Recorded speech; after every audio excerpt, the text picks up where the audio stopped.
الحمدللہ وحدہ لا شریک لہ والصلاۃ والسلام علی من لا نبی بعد۔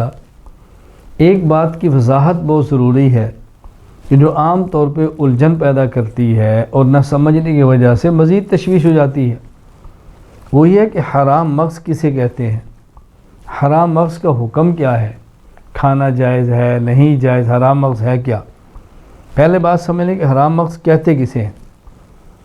جانور کی ریڑھ کی ہڈی کے اندر سفید رنگ کا گودا لمبے دھاگے کی شکل میں ہوتا ہے، جسے عربی میں نخاع الصلب کہتے ہیں، نون خا الف عین آگے صاد لام با الصلب، عربی میں کہتے ہیں نخاع الصلب اور اردو میں کہتے ہیں حرام مغز۔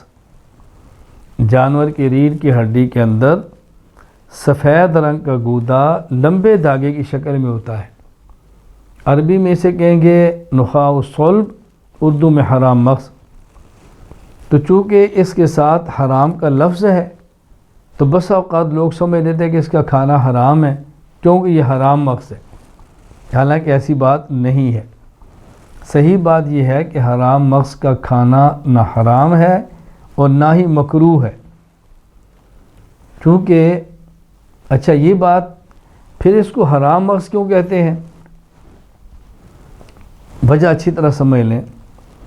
فقہائے کرام نے جانور کے ذبح کے وقت یا ذبح کے بعد ٹھنڈا ہونے سے پہلے اس کے نخاع الصلب کے کاٹنے کو مکروہ لکھا ہے، کیونکہ اس وجہ سے جانور کو بلا وجہ تکلیف ہوتی ہے، اور جانور کو تکلیف ہوتی ہے اور بلا وجہ تکلیف مبتلا کرنا جائز نہیں ہے، حرام ہے، ناجائز ہے۔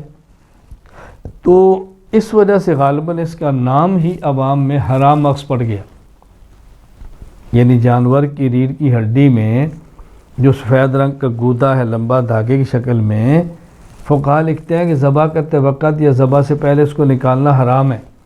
ذبح کر لیں، گوشت ٹھنڈا ہو جائے تو اس کے بعد نکالیں، تو نکالنا حرام کہا تو لوگوں نے سمجھا شاید یہ ہے ہی حرام، حالانکہ حرام نہیں ہے، شاید کوئی اور وجہ بھی ہو اس کے حرام مغز ہونے کی۔ ایک وجہ میں نے پیش کر دی ہے۔ تو جانور کے اندر یہ جو ریڑھ کی ہڈی میں سفید رنگ کا گودا لمبا دھاگے شکل میں ہے، اس کا کھانا جائز ہے، یہ حرام بھی نہیں، مکروہ بھی نہیں، ناجائز بھی نہیں۔ اس وضاحت کو اچھی طرح ذہن نشین فرما لیں۔ وآخر دعوانا ان الحمد للہ رب العالمین۔